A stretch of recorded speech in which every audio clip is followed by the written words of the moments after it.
ఎసిక breaking news చూస్తున్నాం. Iran Israel యుద్ధం పరిస్థితుల నేపథ్యంతో దేశంలో పెట్రోల్, డీజిల్, గ్యాస్ కొరత ఏర్పడకుండా కేంద్ర ప్రభుత్వం సంచలన నిర్ణయం తీసుకుంది. చమురు శుద్ధి సంస్థలపై ఏకంగా ఎస్మా ప్రయోగిస్తూ పెట్రోలియం శాఖ ఉత్తర్వులు జారీ చేసింది.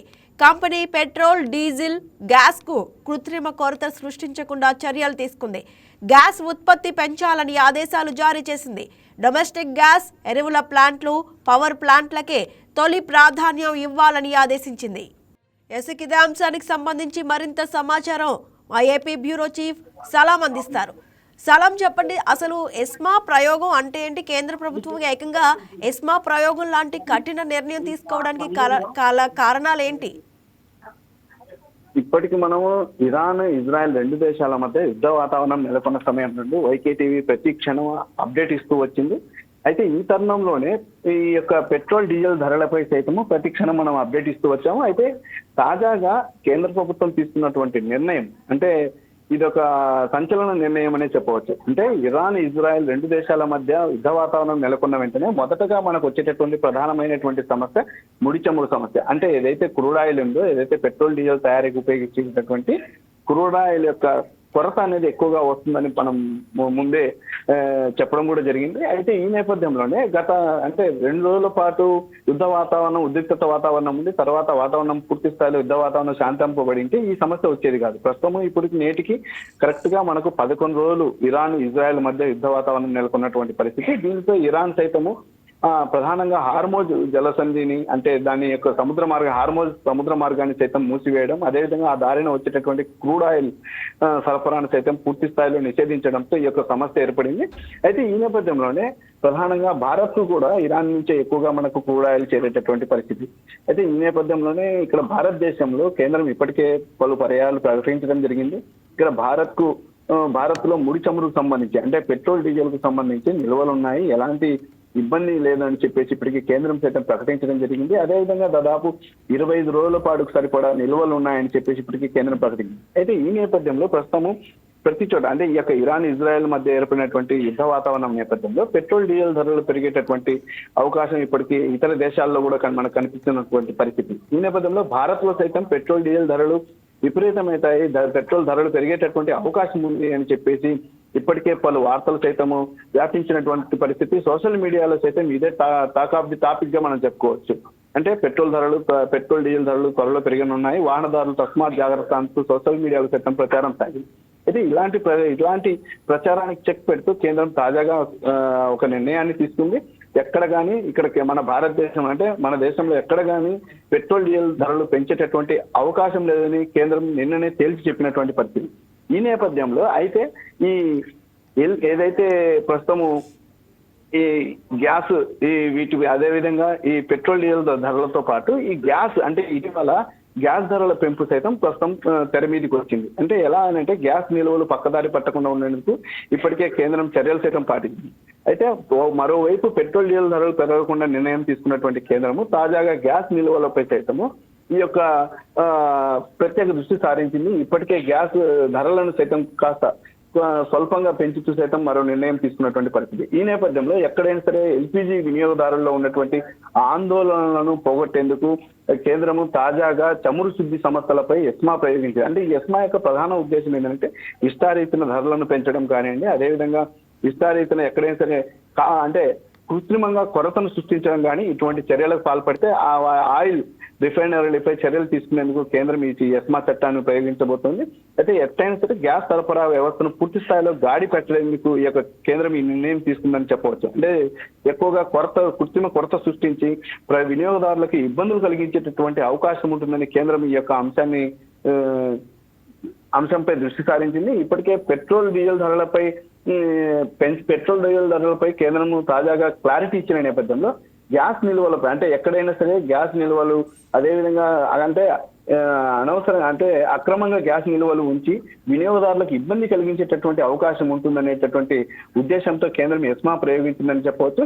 ఎట్టి పరిస్థితుల్లో డొమెస్టిక్ గ్యాస్, అదేవిధంగా ఎరువుల ఫ్యాక్టరీలు, పవర్ ప్లాంట్లకు తొలి ప్రాధాన్యం ఇవ్వాలని, అదేవిధంగా అత్యవసర పరిస్థితుల్లో గ్యాస్ నిల్వలు పూర్తి స్థాయిలో తగ్గకుండా అన్ని చర్యలు తీసుకోవాలని కేంద్ర పెట్రోలియం శాఖ కూడా చర్యలు చేపట్టింది. ఎస్ అంటే ఎస్మా అంటే ప్రజలకు అత్యవసరమైన సేవలు నిలిచిపోకుండా ఉండేందుకు ప్రభుత్వం అమలు చేసే చట్టం. మరి ఇప్పుడు ఎందుకు దీనిని అమలు చేస్తున్నారు అంటే ఎస్మా అమల్లో ఉన్నప్పుడు ఎలాంటి పనులు చేయొచ్చు, ఎలాంటివి చేయకూడదు? వాస్తవంగా చెప్పాలనంటే ఇప్పుడు ఏదైతే కృత్రిమంగా ఏదైతే గ్యాస్ కొరత సృష్టించేటటువంటి అవకాశం ఉందని కేంద్రం భావించింది ప్రధానంగా. ఎందుకంటే ఇప్పుడు ఇరాన్ ఇజ్రాయెల్ మధ్య యుద్ధ వాతావరణం నెలకొన్నటువంటి పరిస్థితుల నేపథ్యంలో ఎక్కడైనా సరే కృత్రిమంగా గ్యాస్ నిల్వ అంటే కృత్రిమంగా గ్యాస్ కొరత సృష్టించి దానికి అధిక ధరలకు విక్రయించేటటువంటి అవకాశం ఉంటుంది. అదేవిధంగా అత్యవసరమైనటువంటి వాటికి వినియోగించకుండా పక్కదారి పట్టేటటువంటి అవకాశం ఉంటుందని కేంద్రం ప్రత్యేక దృష్టి సారించింది. అందుకోసమే దేశీయంగా ఉన్నటువంటి గ్యాస్ నిల్వలు పక్కదారి పట్టకుండా ఉండేందుకు కేంద్రం ఈ యొక్క చర్యలు తీసుకుందని మనం చెప్పవచ్చు.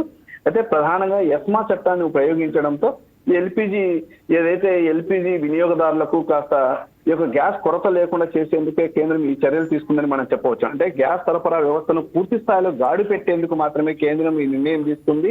ఎక్కడ కానీ అత్యవసర పరిస్థితుల్లో గ్యాస్ నిల్వలు తగ్గకుండా ఈ పెట్రోలియం శాఖ ఈ చర్యలు తీసుకోవడం పట్ల సాధారణంగా ప్రజలు సైతం హర్షం వ్యక్తం చేస్తున్నటువంటి పరిస్థితి. అయితే ఇక్కడ మరొక విషయం ఉంది. అయితే గ్యాస్ సరఫరా పూర్తి స్థాయిలో ఆగిపోతే దేశంలో ఉన్నటువంటి ప్రధాన నగరాలు అంటే హోటళ్లు, రెస్టారెంట్లు, ఆయా ఫ్యాక్టరీలపై ప్రభావం పడేటటువంటి అవకాశం ఉంది. ఈ నేపథ్యంలో హైదరాబాద్ కానివ్వండి, బెంగళూరు, చెన్నై, ముంబై వంటి నగరాల్లో కమర్షియల్ గ్యాస్ సిలిండర్ల సరఫరాకు ఈ యొక్క యుద్ధ వాతావరణం నేపథ్యంలో ఇబ్బందులు ఎదురవుతున్నాయని హోటల్ యజమానులు సైతం ఆరోపిస్తున్నటువంటి పరిస్థితి. ఈ నేపథ్యంలోనే ఇలాంటి ఇబ్బందులు తలెత్తకుండా కేంద్రము ఇప్పటికే ఈ యొక్క చమురు శుద్ధి సంస్థలపై ఎస్మా ప్రయోగించడంతో ఎక్కడ కానీ కృత్రిమంగా గ్యాస్ కొరత సృష్టించకుండా ఉండేందుకు కేంద్రం తీసుకున్న నిర్ణయంగా మనం ఇది చెప్పవచ్చు. అయితే అంటే ఈ ఎస్మా ఎక్కువగా ఎవరిపై వాడే అవకాశం ఎక్కువగా ఉంటుంది? అంటే ఏవైతే ఇప్పుడు ప్రధానంగా మనకు ఎల్పిజి వినియోగదారులు ఎక్కువగా ఉంటారు మనకి ఇండియాలో. అంటే ఎల్పిజి గ్యాస్ ని ఎక్కువగా ఇక్కడ వినియోగించే వారు ఎక్కువగా ఉంటారు. ఏదైతే ఎల్పిజి ఉత్పత్తి పెంచే ఉన్నటువంటి ఆయిల్ రిఫైనరీలు ఏవైతే ఉంటాయో వాటికి ఇప్పటికే కేంద్రం ఎస్మా చట్టాన్ని ప్రయోగించిందని చెప్పవచ్చు. వాటిపై ఎట్టి పరిస్థితుల్లో ప్రజలకు అందేలా, ప్రజలకు ఎలాంటి కొరత లేకుండా చూడాల్సినటువంటి బాధ్యత ఆయిల్ రిఫైనరీలపై ఉంటుందని, అలా ప్రజలకు ఎవరైనా సరే ఇబ్బంది కలిగిస్తే, ఏదైనా సరే అత్యవసర వాటికి ఏదైనా సరే గ్యాస్ సరఫరాలో ఇబ్బంది కలిగిస్తే వారిపై తక్షణం చర్యలు తీసుకుంటామని చెప్పేసి ఇప్పటికే కేంద్రం ఆదేశించడం జరిగింది. అయితే దీనికి తగినట్లుగా ఇప్పటికే ఆయా చమురు శుద్ధి సంస్థలు సైతము కేంద్ర ఆదేశాల మేరకు నిర్ణయం తీసుకుని ఎక్కడ కానీ ఇబ్బంది కలగకుండా గ్యాస్ సరఫరా వ్యవస్థను పూర్తి స్థాయిలో గాడి పెట్టేందుకు కేంద్రం తీసుకున్న చర్యగా భావించి ఇప్పటికే ఆ యొక్క చమురు శుద్ధి సంస్థలు సైతము దీనిపై పూర్తి స్థాయిలో దృష్టి సారించి ఎక్కడ ఇబ్బంది కలగకుండా అన్ని చర్యలు తీసుకుంటున్నాయని కూడా మనం చెప్పవచ్చు. సలం, అయితే ఎస్మా అమలు వల్ల చమురు కంపెనీల కార్యకలాపాల్లో ఎలాంటి మార్పులు చోటు చేసుకుంటాయి? అంటే ఇక్కడ కార్యకలాపాల్లో ఎలాంటి మార్పు చోటు చేసుకుంటుందనే విషయంలోకి వస్తే మనము అంటే ప్రధానంగా జరుగుతున్నటువంటి ఇప్పటిదాకా ఏదైతే ప్రక్రియ సాగుతుందో, ఏదైతే చమురు శుద్ధి సంస్థల నుండి ఏదైతే వినియోగదారుడి వరకు చైన్ సిస్టమ్ మాదిరిగా అంటే చమురు శుద్ధి సంస్థల నుండి వినియోగదారుడి వరకు గ్యాస్ సిలిండర్ల సరఫరా వరకు ఏదైతే చైన్ సిస్టమ్ సాగుతుందో అదే సిస్టాన్ని అదే విధంగా కొనసాగించాలి. ఎక్కడ కానీ ఇబ్బంది కలిగితే మాత్రం వారిపై ఎస్మా యాక్ట్ ని ఖచ్చితంగా మేము ప్రయోగిస్తామని చెప్పేసి కేంద్రం తెలిపింది. అయితే దీనితో జరుగుతున్నటువంటి ఏదైతే గతం నుంచి ఏదైతే మనకు ప్రక్రియ జరుగుతుందో, ఏదైతే చమురు శుద్ధి సంస్థల నుండి వినియోగదారుడి వరకు ఏదైతే ప్రక్రియ సాగుతుందో అదే ప్రక్రియను సక్రమంగా సాగించాలని, ఎక్కడ కానీ ఇబ్బంది కలిగేలా చమురు శుద్ధి సంస్థలు తమ యొక్క పద్ధతిని అవలంబించవద్దని ఈ యొక్క ఎస్మా యాక్ట్ ను మనకు కేంద్రం ప్రవేశపెట్టిందని మనం చెప్పవచ్చు. అయితే ఒకవేళ ఎస్మా కింద ఉద్యోగులు ఏమన్నా సమ్మె చేయడం లేదంటే పనులు నిలిపివేయడం జరిగితే ఎలాంటి చర్యలు తీసుకునే అవకాశం ఉంటుంది? ఖచ్చితంగా కేంద్రం ఈ విషయంలో చాలా సీరియస్ యాక్షన్ తీసుకుంటుందని మనం చెప్పవచ్చు. అంటే ప్రధానంగా ఇప్పటికే కేంద్రము ఇరాన్ ఇజ్రాయెల్ యుద్ధం నేపథ్యంలో ఇప్పటికే పెట్రోలు, డీజిల్ ధరలపై ప్రత్యేక దృష్టి సారించి వాటిని ధరలను పెంచకుండా ఇప్పటికే ఆయా చమురు శుద్ధి సంస్థలకు సైతము ఇప్పటికే పూర్తి స్థాయిలో ఆదేశాలు ఇవ్వడం జరిగింది. ధరలు పెంచేటటువంటి అవకాశం మన భారతదేశంలో లేదని ఇప్పటికే క్లారిటీ ఇవ్వడం కూడా జరిగింది. అదేవిధంగా ఈ ఎల్పిజి గ్యాస్లకు సంబంధించి, అదేవిధంగా గ్యాస్ సరఫరాలకు సంబంధించి అలాంటి ఏదైనా సరే ప్రజలకు ఇబ్బంది కలిగించేటటువంటి చర్యలకు పాల్పడితే వారిపై ఖచ్చితంగా చర్యలు తీసుకునేటటువంటి అవకాశం మాత్రం కేంద్రం ఖచ్చితంగా జారి విడుచుకోదని చెప్పవచ్చు. అందుకోసమే ఈ నేపథ్యంలో అంటే కేంద్రానికి వచ్చినటువంటి ఇంటెలిజెన్స్ నివేదికల ద్వారానే ఈ యొక్క ఎస్మా నిర్ణయాన్ని కేంద్రం తీసుకుందని కూడా విశ్లేషకులు భావిస్తున్నటువంటి పరిస్థితి ప్రస్తుతం ఉంది. అయితే ఎస్మా అమలు ఎంతకాలం కొనసాగే అవకాశం ఉంది? అంటే పరిస్థితులను బట్టి కేంద్రం ఇంకా ఏమైనా కొత్త చర్యలు తీసుకునే అవకాశం ఉందా? అంటే ఏదైతే ఈ గ్యాస్ కొరత, ఇటువంటి వ్యవస్థ, ఇటువంటి గ్యాస్ కొరతకు సంబంధించినటువంటి ఫిర్యాదులు కానివ్వండి, లేకపోతే ఇటువంటి వస్తున్నందున కేంద్రం ఈ నిర్ణయం తీసుకుందని చెప్పవచ్చు. అయితే ఏదైనా పరిస్థితి పూర్తి స్థాయిలో గాడిలో పడితే ఎస్మా చట్టాన్ని పూర్తి స్థాయిలో తీసేసేటటువంటి అవకాశం కూడా ఉంటుంది. కానీ ప్రస్తుతం కేంద్రం ఎస్మా చట్టాన్ని ప్రయోగించింది, కానీ ఇది ఎప్పటి వరకు అమలు అనేది ప్రస్తుతం తెలియాల్సి ఉంది. ఏదేమైనప్పటికీ ఏదైతే పరిస్థితి గాడి తప్పకుండా ఉంటే ఖచ్చితంగా ఆ ఎస్మాను తీసేటటువంటి అవకాశం కూడా ఉంటుంది. సలం, అయితే దేశంలో పెట్రోల్, డీజిల్, గ్యాస్ నిల్వలు చూసుకున్నట్లయితే కూడా ఎంత కాలానికి సరిపడే విధంగా ఉన్నాయని అధికారులు చెబుతున్నారు.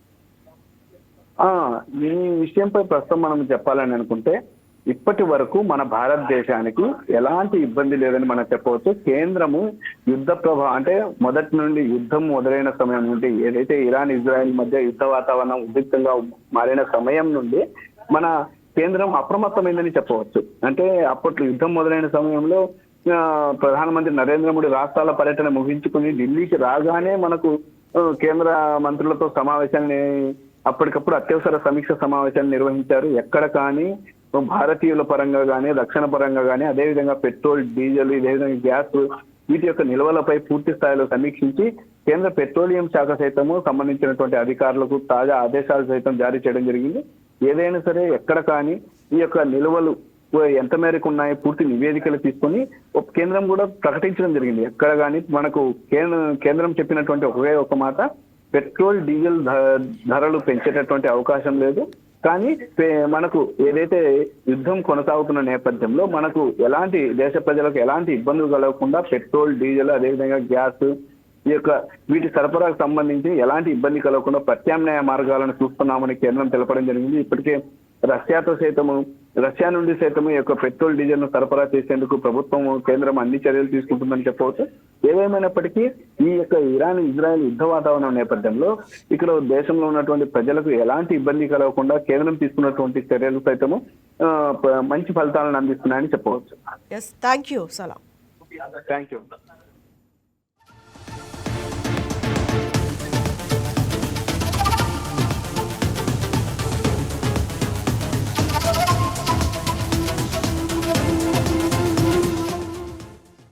Please subscribe to YK TV Network. Please subscribe to YK TV. Please watch YK News. Don't forget to subscribe YK News channel.